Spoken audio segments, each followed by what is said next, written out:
है सब लोग अच्छे होंगे। आप सभी का एमडी अवधी लोकगीत में स्वागत है। आज एक पुराने जमाने की माता रानी की गीत लेके आई हूँ, आप सबको जरूर पसंद आएगी। चलो शुरू करते हैं। सुन के जरूर बताना कमेंट में कैसी लगी आप सबको।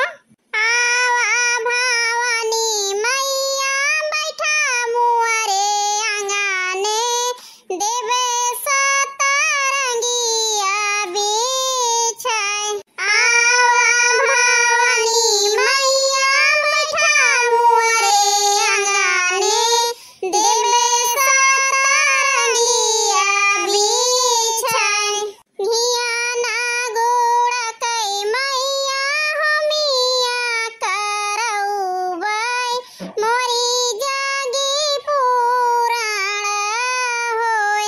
घिया ना गोड़ा कई मैया हमिया करौबै, मोरी जागी पुराण होय।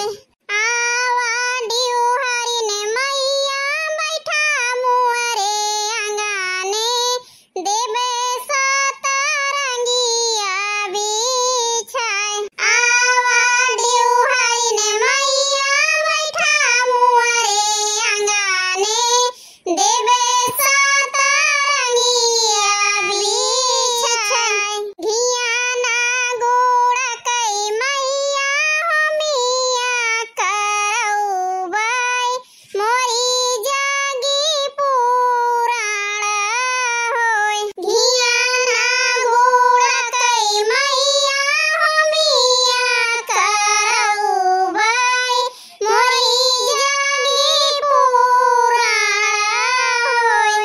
आवा दुर्गा मैया बैठा मुअरे आंगने, देवे सतरंगिया बिछाए। आवा दुर्गा मैया बैठा मुअरे आंगने, देवे सतरंगिया बिछाए।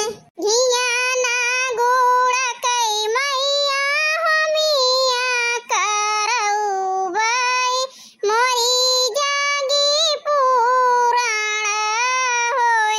घिया ना गोड़ा कई मैया हमिया करौबै, मोरी जागी पुराण होय। आवा कामखन मैया बैठा मुअरे आंगने, देवे सतरंगिया बिछाए। आवा कामखन मैया बैठा मुअरे आंगने, देवे सतरंगिया बिछाए।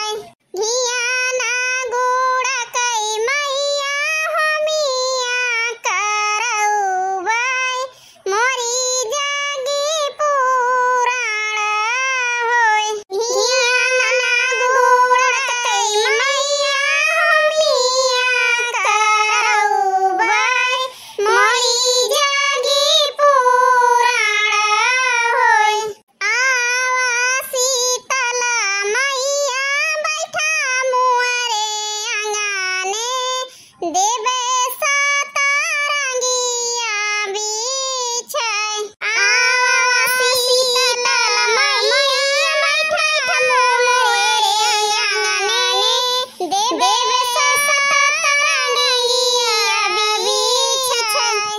घिया ना गोड़ा कई मैया हमिया करौबै, मोरी जागी पुराण होय। घिया ना गोड़ा कई मैया हमिया करौबै, मोरी जागी पुराण होय।